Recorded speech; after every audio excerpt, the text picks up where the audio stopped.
Et pour parler bien sûr de cette 22e édition de Coupe du Monde, un joueur qui connaît bien le Qatar. Il a évolué à Al-Gharafa, l'actuel joueur de Douhail et l'ex-international algérien Adlan Guedioura. Adlan, donc aujourd'hui, c'est le coup d'envoi de la Coupe du Monde 2022 au Qatar. Déjà, un petit mot sur cette 22e édition du mondial qatari.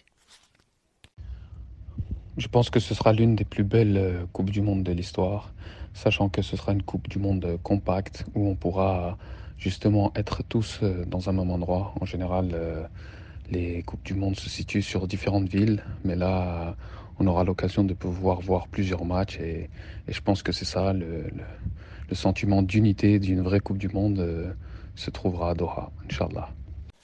Plusieurs favoris pour remporter cette 22e édition. Le Brésil et l'Argentine sont les plus grands favoris de cette édition, en plus de la France tenant deux titres, le Portugal, l'Angleterre et l'Espagne également avec une jeune génération.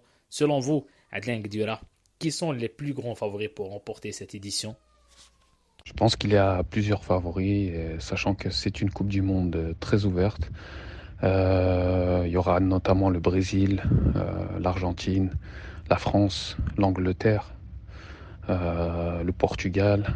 Et je pense que toutes ces équipes ont une grande chance. Maintenant, on va voir ce que ça donne. Les premiers matchs vont nous donner des indications, mais je pense que ça finira avec le Brésil.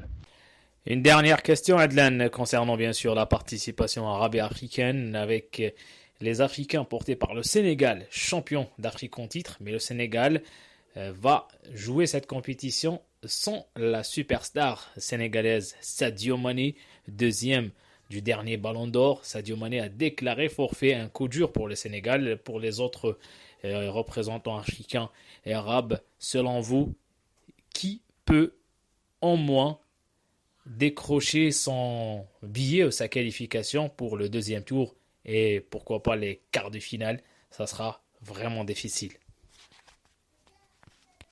Je pense que les représentants arabes ont une grande chance et africaines aussi. Là, c'est un petit peu difficile avec la blessure de Mané pour le Sénégal, alors que je les voyais faire une grande surprise dans cette Coupe du Monde.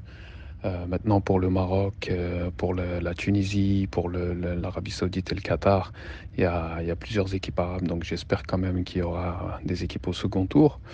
Et pour les autres équipes africaines, je pense que c'est le Sénégal et aussi d'autres équipes qui peuvent passer au second tour, Inch'Allah.